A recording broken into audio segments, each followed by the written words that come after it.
Well, we had to wait a little while for it, but it's finally here. Johannes Hoff Thorup's first league win in charge of Norwich City, an away win against Coventry, a massive win. I love these Sunday videos. I love recording them, having a little bit of time to reflect. Sunday morning, hopefully reflecting on a good result, and in this case, a really good result. Borja Sainz goal, the difference at the Rico.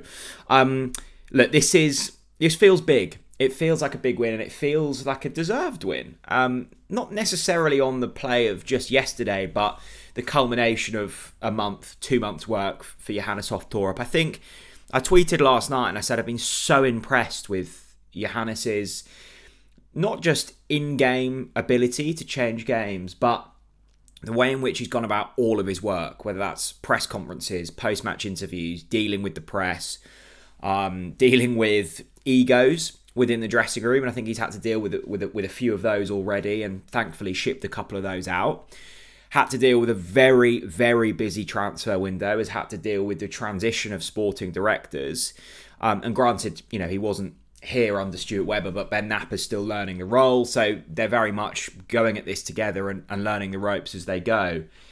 And at no point during his tenure so far, and I know he's not been here long, there's not been a single moment where I've not been impressed with what he's said, what he's done, and how he's carried things out. And the thing that I really like about Johannes Hoff Thorup is he's clearly a very nice chap, very personable, knows how to manage, but won't take any nonsense and is a straight shooter. I love the directness of his conversation. You know that you don't want to mess about with him. You know that you want to perform with him, and he will reward you for that.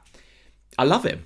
I really, really love this chap. And the thing that I keep banging on about, whether it's on Canary Call, whether it's on here, whether it's down with my mates down the pub, is like, what are the expectations for this season? I think the expectations for me are much of what we've seen so far. Performances improving, which I think they have.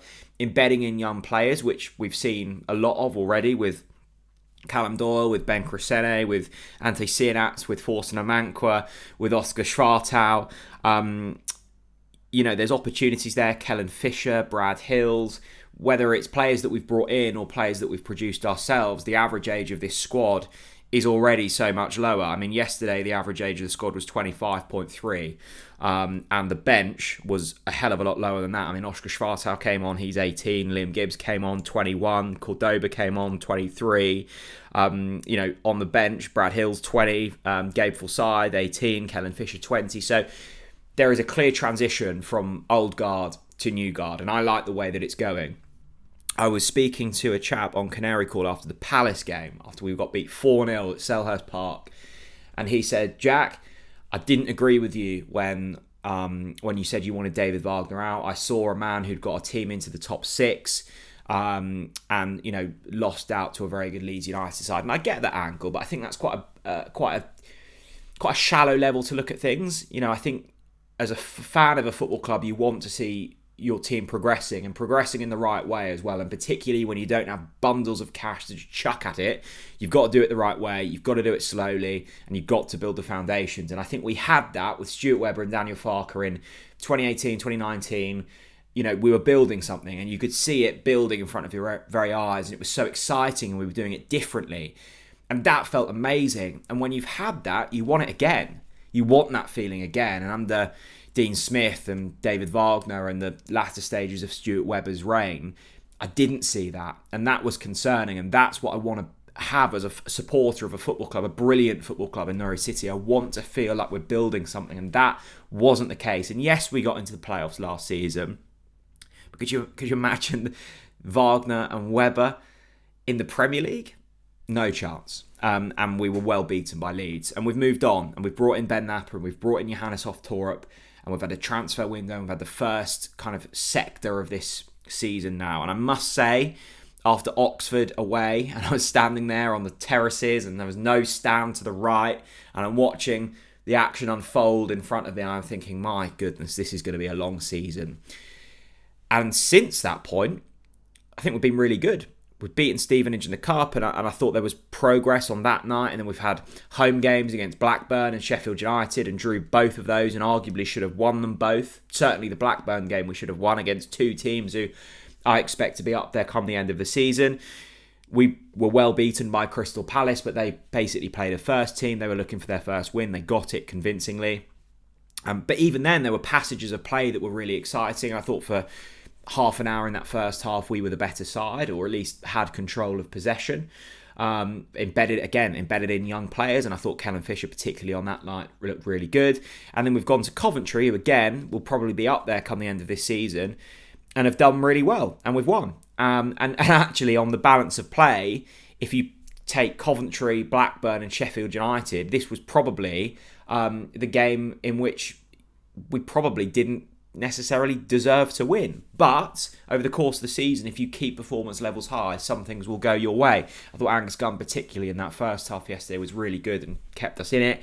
Callum Doyle, exceptional, and is definitely a centre-back. I was screaming for it. You could see at Oxford straight away, he's not a left-back. He's been moved more centrally. He's more involved with the passing of the ball and can kind of command the pitch a lot more from a central area.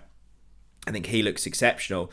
And actually, if you look at the squad, and I'm going to have we've got the podcast coming out early next week. I'm also going to try and film a sort of transfer window review, because I'm quite happy with the way things went. So yesterday we had Ben Crescene, Callum Doyle, Ante Sinats, Forster and Mankwa, and then off the bench we had Slimane and Schwartau and Cordoba.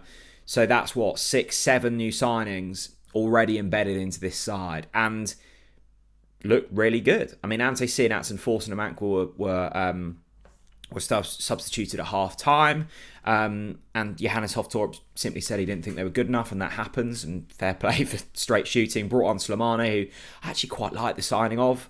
They've obviously worked together previously, and Oscar Schwartau, I must say, 18 years old, he was the player at Selhurst Park when he came on. I thought, this boy's got something about him. So really excited to see how he develops.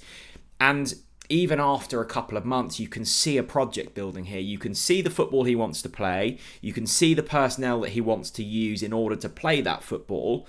And then you've got, obviously, Josh Sargent, who we had to keep hold of. And we've done brilliantly too, because there was interest in Josh Sargent. So well done to everyone at the football club for keeping hold of him. You've got Borja Sainz, the talent of him. And I thought he's drifted in and out of a couple of games so far this season, but was very good and got the goal yesterday.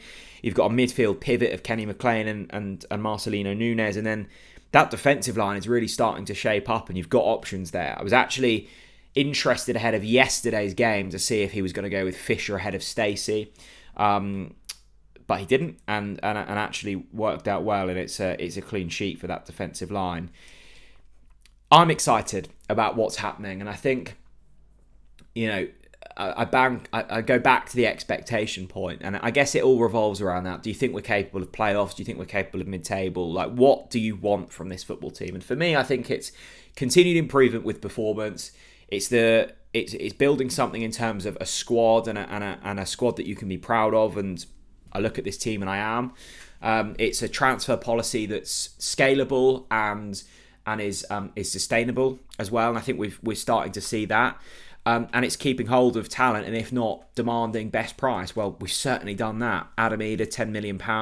Johnny Rowe, £17 million. Abu Kamara, £5 million. These are players that, are talented, and I'm sure will go on to do good things, but really have had 6 good months in League One for Abu Kamara, 6 good months in the Championship for Johnny Rowe. Gabi Sarr, obviously, we know the quality of him, and we probably... He was probably the one that I think we could have maybe got a little bit more for, but 20-odd million quid, you can't really grumble at that. We're demanding top buck. We're not rolling over. We've got a manager that wants to play football and wants to do it the right way. We've got a sporting director that is clearly respected and will get what he wants. And if you keep performing at the levels in which we are, you've definitely got a chance of top 6 this season. I mean, you look at the current top 6. Sunderland have got off to a flyer, haven't they? They've won their first 4 games. West Brom, Watford, who I don't think anyone expected to be up there. Leeds, Blackburn, Burnley. Well, we've already drawn to Blackburn, and we probably should have beaten them. Watford, I think, are probably a slight outlier at the moment. Sunderland, West Brom, Burnley, Borough, Oxford are up there. I look at all of those teams, I think, we can beat them. So maybe, expectations are loftier than than what we thought. But I'm going to be happy with things continuing in this kind of guise and this process. And I think post Christmas, New Year, then we can really evaluate to see where we're at. But at the moment, it's exciting to see a team play football. It's exciting to see a strategy and a philosophy implemented really shrewdly. And yeah, first win of the season. Borja Sainz, well done. We've got loads of merch on sale. We've got Oasis-inspired merchandise. That's on sale at the moment. It's free postage until midnight on Sunday. And of course, the Borja Sainz t-shirts are still flying off the shelves as well, so you can get one of those. Let me know what you thought down in the comment section below. Really excited to hear from you, and I'll see you all very soon. Bye-bye.